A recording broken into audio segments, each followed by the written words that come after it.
तो क्या हाल है दोस्तों, ब्लडी सत्य के आज थोड़े अलग से यानी कि Q&A वाले वीडियो में आप सभी लोगों का बहुत बहुत स्वागत है। जैसा कि आप सभी लोगों को पता है कि मैं हूं निखिल और आज आप लोगों के सामने आपके ही सवालों के जवाब लेके आ गया हूं, इसलिए इस स्पेशल एपिसोड का नाम है आपके सवाल निखिल के जवाब। जी हाँ दोस्तों, आज मैं आप लोगों के द्वारा ही पूछे गए कुछ सवालों के जवाब देने वाला हूं जो मुझसे रिलेटेड, मेरे चैनल से रिलेटेड होंगे। तो बिना टाइम वेस्ट किए फटाफट आज का ये टॉपिक शुरू करते हैं। लेकिन टॉपिक को शुरू करने से पहले मैं आप लोगों को बता देना चाहता हूं यार, क्योंकि मेरे इंस्टाग्राम में, मेरे यूट्यूब में जो कुछ फ्रीक्वेंटली पूछे जाने वाले क्वेश्चन है उनको मैं क्लियर करता हूं बेसिक से। ठीक है, अभी बात करते हैं कि जैसा कि मेरा नाम तो अब सभी लोगों को पता है, मैं मुंबई का रहने वाला हूं। मतलब मैं प्रेजेंटली मुंबई में रहता हूं, पिछले 6 साल से मैं रहने वाला यहां का नहीं हूं। मैं रहने वाला मध्य प्रदेश का हूं। मध्य प्रदेश से एक छोटे से टाउन से बिलोंग करता हूं। एक्टिंग के लिए मैं मुंबई आया था और एक्टिंग करते करते आप देख ही रहे हैं कि मुझे इस चीज का पैशन है। दरअसल ये जो हॉरर स्टोरीज है, हॉरर चीजें हैं, इसका पैशन, इनका शौक मुझे बचपन से ही था। लेकिन धीरे धीरे चीजें डेवलप हुई और जब सोशल मीडिया ऐसा आया, इस लेवल पे हुआ और जहां पे कुछ चीजें ऐसी है जिसकी मदद से हम अपने टैलेंट को दुनिया को बता सकते थे, तो मैंने चुना कि यार मुझे यही टैलेंट है, मुझे इसमें ही सबसे ज्यादा इंटरेस्ट है, तो क्यों ना कुछ हॉरर कहानियां लोगों के साथ शेयर की जाए। तो मैं अब लोगों के साथ शेयर करता हूं और आप सभी लोग उसे इतना पसंद करते हैं, इतना ज्यादा प्यार देते हैं। अब बात करेंगे थोड़ी और आगे बढ़ के। मैं खुद से ही शॉर्ट फिल्म डायरेक्ट करता हूं, प्रोड्यूस करता हूं, जिसमें से एक फिल्म थी रक्त पेशाच, जिसको बहुत ज्यादा प्यार मिला है आप लोगों के मतलब कारण। तो अभी क्या है कि वो सीरीज थी, अभी उसका फर्स्ट एपिसोड आया था, अब लोग बोल रहे हैं कि उसका सेकंड एपिसोड कब आएगा। ये बहुत ज्यादा पूछा जाने वाला क्वेश्चन है, इसलिए मैं इसका जवाब दे रहा हूं। मतलब लगभग 1000-2000 कमेंट तो मैं पढ़ चुका हूं रक्त पेशाच के पार्ट 2 एपिसोड 2 कब आएगा। तो मैं आप सभी लोगों को बता देना चाहता हूं कि रक्त पेशाच का पार्ट 2 एपिसोड 2 इसीलिए अभी नहीं आ पा रहा है क्योंकि हम लोग टाइम अरेंज नहीं कर पा रहे, क्योंकि जो पार्ट 2 है, एपिसोड 2 है ना, उसमें टीम बड़ी होगी, कैरेक्टर्स ज्यादा होंगे, लोकेशन ज्यादा होगी, तो सारे कैरेक्टर, सारे जो एक्टर्स हैं वो एक टाइम पे मैनेज नहीं हो पा रहे। अभी कुछ टाइम से जी अभी बिजी थी, अभी फिर बिजी हो जाएगी, उसके बाद 1-2 कैरेक्टर और हैं, तो वो लोगों का ना टाइम मैचिंग में प्रॉब्लम हो रही है। उसके बाद हमने पहले शूट कर लिए थे रक्त पेशाच 2, लेकिन हमने देखे और सोचे कि नहीं, इससे बेटर हो सकता है, तो हम वो रिलीज नहीं कर रहे हैं, वो हमने हटा दिया उसको। हमने वापस से उसको रीशूट करने वाले हैं कुछ अच्छी तरीके से और कुछ अच्छा देखने मिलेगा। तो थोड़ा समय जरूर लगेगा दोस्तों, लेकिन हाँ, मैं आप लोगों से इतना प्रॉमिस करूंगा कि शायद उम्मीद है कि आप लोग रक्त पेशाच 1 से 2 को ज्यादा पसंद करने वाले हैं। और अगर आप लोगों को पसंद आए तो फिर देखते हैं आगे कि क्या करेंगे उस सीरीज का। लेकिन अभी इतना पता है कि वो बहुत अच्छा बनेगा, बस थोड़ा सा समय और चाहिए उसके लिए। और इतना समय चाहिए कि वो आने से कम हफ्ते भर पहले मैं अपडेट कर दूंगा मेरे इंस्टाग्राम में। इसलिए बोलते रहता हूँ, मेरे इंस्टाग्राम में नहीं जुड़े हो तो जुड़ जाओ। इंस्टाग्राम की लिंक मेरे इस वीडियो के डिस्क्रिप्शन बॉक्स में है। जो आज मैं जवाब देने वाला हूँ, ये सारे लोगों ने इंस्टाग्राम में ही मुझसे सवाल किए थे। सब लोग जुड़े हुए हैं, तो आप भी जुड़ जाओ, पहली बार देख रहे हो तो।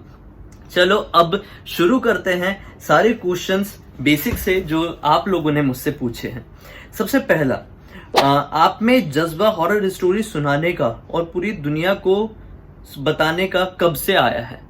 तो मैं आप लोगों को बता देना चाहता हूं, अभी मैंने आप लोगों को बताया कि अपने एक्टिंग करियर में ध्यान देते देते सोशल मीडिया प्लेटफॉर्म की मदद से ही मुझे लगा कि आप लोगों को शेयर करना चाहिए स्टोरीज, और मैंने शेयर करना शुरू किया। ये बात है 17 अप्रैल की, जब मेरा पहला वीडियो आया। और मुझे आज भी याद है कि पहले वीडियो को लगभग 4 या 5 दिन हुए थे और 10,000 व्यूज हो गए थे। मतलब इतना ज्यादा प्यार मिला था। तो मैं बहुत बहुत ज्यादा थैंकफुल हूँ आप सभी लोगों का। बस उसी तरह का प्यार दिखाते रहो, लेकिन आप दिखा नहीं रहे हो। हाँ, अभी अगले क्वेश्चन में आते हैं। ये सवाल मुझसे पूछा था तुषार जिनवाल ने। Thank you so much Tushar, इतना अच्छा क्वेश्चन पूछने के लिए। दूसरा क्वेश्चन जगत रोशन का क्वेश्चन ये है कि मेरा आपसे ये सवाल है निखिल भाई कि YouTube पर लाइफ टाइम के लिए निर्भर रहा जा सकता है या नहीं। तो मैं आप लोगों को, बहुत सारे लोग, मुझे पता है जो ये वीडियो देख रहे हैं, बहुत सारे लोग इंस्पायर होते हैं मेरे वीडियो से और मेरे जैसे यूट्यूबर से। तो आप लोग भी अपना करियर बनाने का सोचते हैं। लेकिन दोस्तों, मैं आप लोगों को बता देना चाहता हूँ कि यहाँ पे बहुत ज्यादा मेहनत है। लोग जो जॉब करते हैं ना, मैं ऐसा नहीं बोल रहा हूँ जॉब अच्छा है या बिजनेस अच्छा है, मैं सिर्फ इतना बता रहा हूँ, जो लोग जॉब करते हैं ना, उनकी लाइफ थोड़ी आसान होती है। उनको पता है हमें सुबह 10 बजे जॉब पे जाना है, 7 बजे घर पे आ जाना है या 6 बजे घर पे आ जाना है, और बाकी जो वर्कलोड है उनका ऑफिस तक सीमित है, कभी कभी थोड़ा बहुत घर पे आता है। लेकिन ये जो है ये आपका बिजनेस है, आपको कंसेप्ट सोचना है, आपको 24 घंटे इसको टाइम देना है, आपको एडिटिंग करना है, आपको स्क्रिप्टिंग करना है, फिर आपको वीडियोस बनाने हैं, कमियां देखनी है, वीडियो क्वालिटी देखनी है, साउंड क्वालिटी देखनी है, इन्वेस्टमेंट करना है। तो ये पूरा 24 घंटे 24/7 इसको टाइम देना पड़ेगा।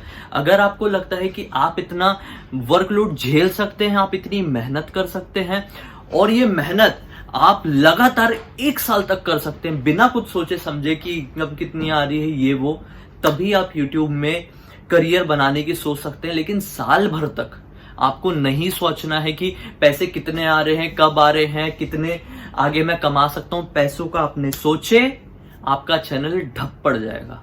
लिटरली बता रहा हूं, पैसे का सोच के आपको आना ही नहीं है। आप अगर शुरू करना चाहते हो तो एज अ पार्ट टाइम इसे शुरू कर सकते हो यूट्यूब को, और जब धीरे धीरे करके आपको इतना ग्रोइंग हो जाए कि आपको दिखने लगे कि हाँ यार अब मैं इतनी इनकम कर पा रहा हूं, जिसकी वजह से अब मुझे ऐसा लगता है कि मैं यूट्यूब से इतना इंडिविजुअली कमा सकता हूं, मुझे कहीं जॉब करने की जरूरत नहीं है, मुझे किसी पर निर्भर रहने की जरूरत नहीं है, तब आप इंडिपेंडेंट काम शुरू करो। मैं अपनी बताऊं तो मैं भी कहीं इससे पहले कहीं और कुछ काम करता था, लेकिन जब मैंने देखा कि इनकम सोर्स मेरा यूट्यूब से इतना है, तो फिर मैंने सारे काम अपने बंद कर दिया और फिर मैंने वापस अपना खुद का एक सेटअप बना लिया एज अ प्रोडक्शन हाउस, जिसे आप देख रहे हैं ब्लडी सत्य फिल्म। तो ये चीज ध्यान रखना, स्टार्टिंग से इसे फुल टाइम करियर मान के मत चलो। भाई अचानक से एक अगला क्वेश्चन है, ये क्वेश्चन जिनने भी पूछा उनका नाम नहीं था, तो मैं आपको बता देता हूँ क्वेश्चन क्या था। भाई अचानक से अगर एक सुबह उठो और आपके सारे सब्सक्राइबर एंड फैंस गायब हो जाएं, what you will feel, please tell. By the way, your work is awesome, thank you so much. मेरी स्पीच डैम गुड है and keep it up, we are with you. Thank you so much. जिसने भी ये question पूछा है, आप अपनी शायद डीपी देख के पहचाने होंगे। थैंक यू सो मच इतना सारा प्यार हमेशा बनाए रखने के लिए, इतना ज्यादा प्यार देने के लिए। तो मैं आपको बता देना चाहता हूँ कि अगर आप मुझसे पहले से जुड़े हुए हैं तो एक दिन आ चुका है मेरी जिंदगी में कि मैं सुबह उठा था और मेरे सारे सब्सक्राइबर, सारे फैंस गायब हो गए थे।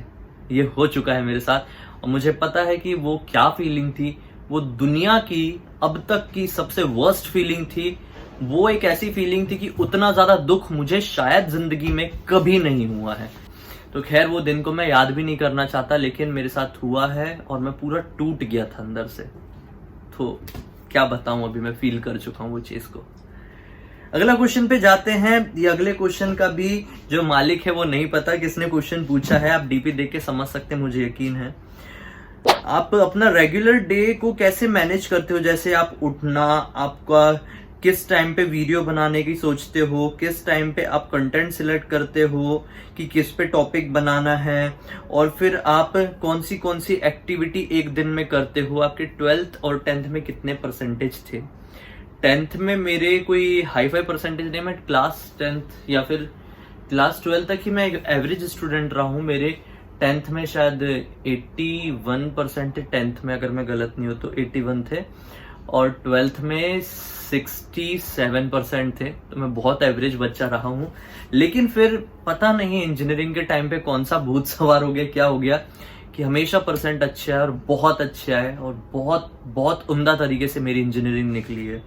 शायद वो इंटरेस्ट था मेरा उसमें, लेकिन अभी इसमें ज्यादा इंटरेस्ट है। तो अभी क्या कर सकते हैं। वो है ये, मेरे साथ ये एक चीज है कि अगर मैं किसी चीज में लग जाता हूँ ना तो मैं दिल से करता हूँ, ये चीज है। और स्कूलिंग मेरे से नहीं होती थी यार, मेरे को मतलब एक टाइम पे बोर होने लगा था, बहुत खिंच जाता है ना, 12 साल ओवर हो जाता है। खैर भाई, आपके मॉम डैड कहाँ रहते हैं और वीडियो बनाने से क्या सीख मिली, यूट्यूब पर आने से जिंदगी में क्या बदलाव आया? तो मेरे मॉम डैड और भाई मध्य प्रदेश, जैसे मैंने स्टार्टिंग में बताया, एक छोटे से टाउन है, वहां पे रहते हैं।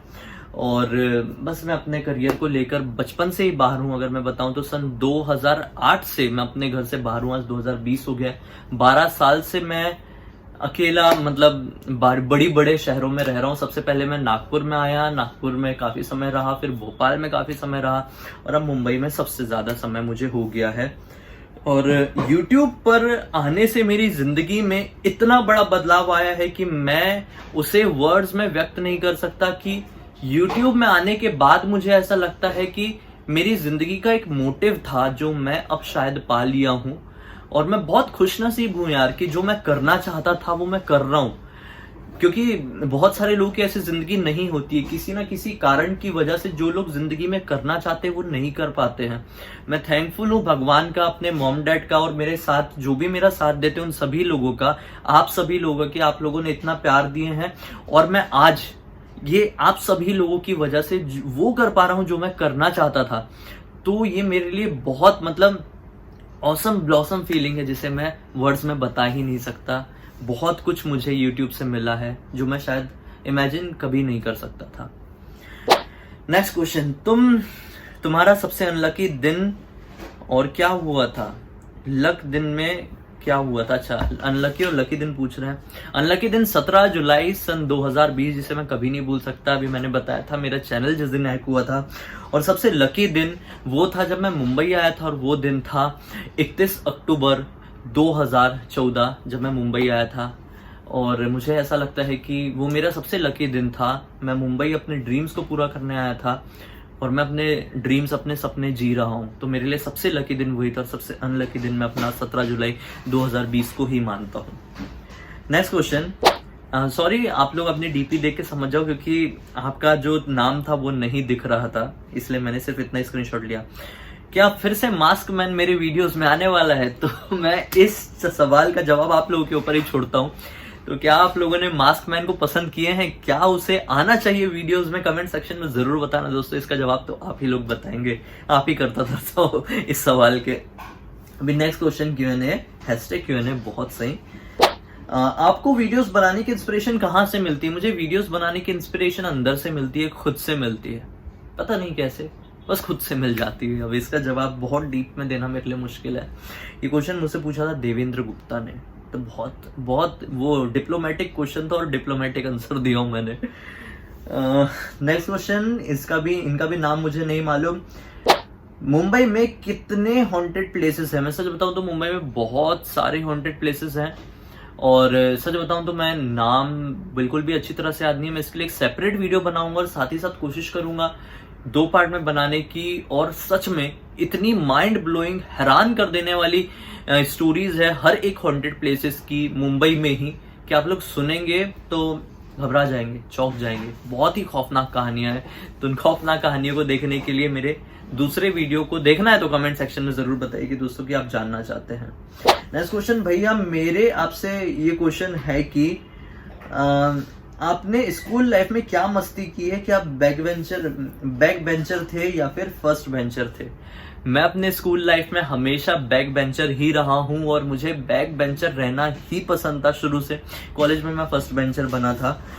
स्कूल लाइफ में मस्ती की बात करूं तो बहुत किया हूं यार, बहुत मस्ती किया हूं। हम लोग एक मस्ती करते थे, मुझे आज भी याद है कि जब मैं छोटा उधर अपने गांव में था, तो एक पेड़ होता है, उस पेड़ से ना एक इतना लंबा सा कुछ पौधा जैसा रहता है, इतना लंबा एक फूल रहता है, जो ना किसी के भी कपड़े में ऐसा फेंको ना तो कपड़े में चिपक जाता है और उससे बॉडी में होती है खुजली।